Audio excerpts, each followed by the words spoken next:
Sir இட்லிங்கிறது ஒரு உன்னதமான உணவு. ஒரு குழந்தைக்கு தாய்ப்பாலுக்கு அடுத்தபடியாக கொடுக்கப்பட்ட உணவாக இருந்தது இட்லி தான். இன்றைக்கி தான் எத்தனையோ வந்துருச்சு, அந்த பவுடர் இந்த மாவுலாம் வந்துருச்சு. அன்றைக்கி தாய்ப்பால் பத்தலைன்னா அந்த குழந்தைக்கு ஒரு இட்லி எடுத்து காய்ச்சின பால் ஊற்றி மெதுவாக திட உணவு அப்படி தான் கொடுக்க ஆரம்பித்தாங்க. இட்லி தான் முதல் உணவாக இருந்தது. பல்லு போன தாத்தாலேருந்து பைபாஸ் அறுவை சிகிச்சை செஞ்சவங்க வரைக்கும், நோயாளியிலிருந்து நல்லா இருக்கிறவங்க வரைக்கும், உடல்நிலை சீராக இருக்கிறவங்களும் சரி, நல்லா இல்லாட்டியும் சரி, எந்த சூழலில் எப்போதுமே உடலுக்கு எந்த விதமான உடல் உபாதையும் தராத உன்னத உணவு இட்லி. அந்த இட்லியை குழந்தைய பிடிக்கலன்றாங்க. நிறைய பேருக்கு குழந்தைகளுக்கு இட்லி பிடிக்கல. பீஸா, பர்கரு, தோசை, வேற என்னமோ சொல்ல இட்லி பிடிக்க மாட்டேங்குது. அதுக்கு என்ன காரணம் அப்படின்னு பார்த்தீங்கன்னா, ஆரம்பத்துலேருந்து ஒரே வடிவத்தில், ஒரே மாதிரி, ஒரே சுவையில். இட்லிங்கிறதுக்கு தனி சுவை இல்லை. சட்னி ஊற்றி சாப்பிட்டீங்கன்னா சட்னி சுவை இருக்கும், சாம்பார் ஊற்றி சாப்பிட்டீங்கன்னா சாம்பார் சுவை சேர்ந்துக்கும்.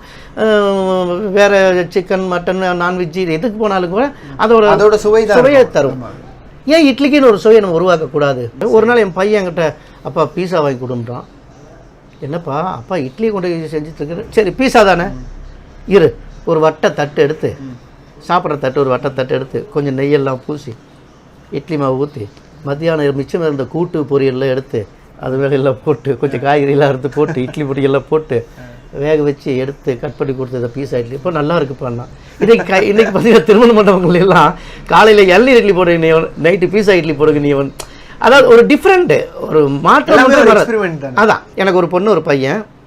பொண்ணு பேர் வள்ளி, பையன் பேர் அன்பு. பொண்ணுக்கு தலைவலி, டாக்டர் கூட்டு போய் காமிச்சா டாக்டர் பார்த்துட்டு கண் டாக்டருக்கு அனுப்புகிறாங்க. கண் டாக்டர் போய் எல்லாம் செக்அப் பண்ணிட்டு, நல்லா இருக்காங்க சார், ஊட்டச்சத்துள்ள உணவு கொடுங்க, முக்கியமாக கேரட்டு, பீட்ரூட்டு, கீரை வகைகள் கொடுங்க.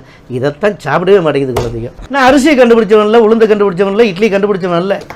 யாரும் யோசிக்கல சார், இட்லி தான் வியாபாரம் ஆகிப்போச்சு. எல்லாத்து மாதிரியே நானும் தண்ணி ஊற்றி மாவரைச்சி இட்லி ரெடி பண்ணி கொடுத்துட்டு இருந்தால் எனக்குன்னு ஒரு தனித்தன்மையை பிடிக்க முடியாது.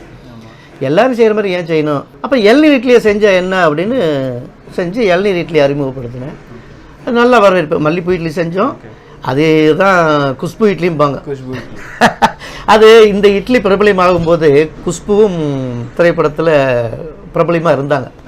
அதனாலே அதுக்கு பேர் குஷ்பு. ஏன்னா அவங்க கண்ணமெல்லாம் உப்புன்னு இந்த இட்லி வேகதான் சாப்பிட்டு தான் இருக்கும். அதனால் என் பொண்ணை சாப்பிட வைக்கணும்.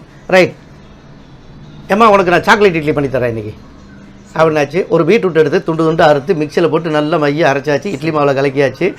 தேன், அப்புறம் சாக்லேட்டு சாஸ் எல்லாம் ஊற்றி கலக்கி ஒரு ஓவல் கிண்ணத்தில் வச்சு, இந்த இட்லி மாதிரி இல்லாமல் ஒரு ஓவல் பாயச கிண்ணத்தில் வச்சு வேக வச்சு எடுத்துகிட்டு, ஏமா சாக்லேட் இட்லி அப்படின்னா பீட்ரூட்டை அழகாக சாப்பிட்டுட்டு எனக்கு ஸ்கூலுக்கும் அதை கொடுத்து.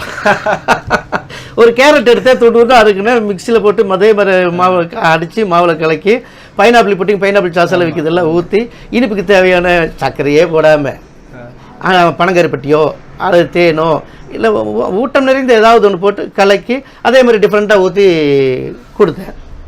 பைனாப்பிள் இட்லி அருமையாக இருக்குப்பா.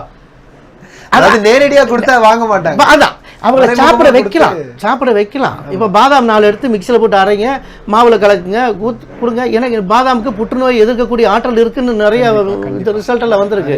இதை சாப்பிட நம்ம பொதுவாகவே வீடுகள்லேயே பார்த்தீங்கன்னா ஒரே டைப்பில் தான் போகிறாங்க.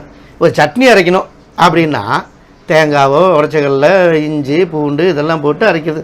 10 பாதாமும் அதில் போடுங்க, சுவையாகவும் இருக்கும், ஆரோக்கியம், வெளியில் பாடுபட போகிறதுக்கு ஆரோக்கியமாக இருக்கும்.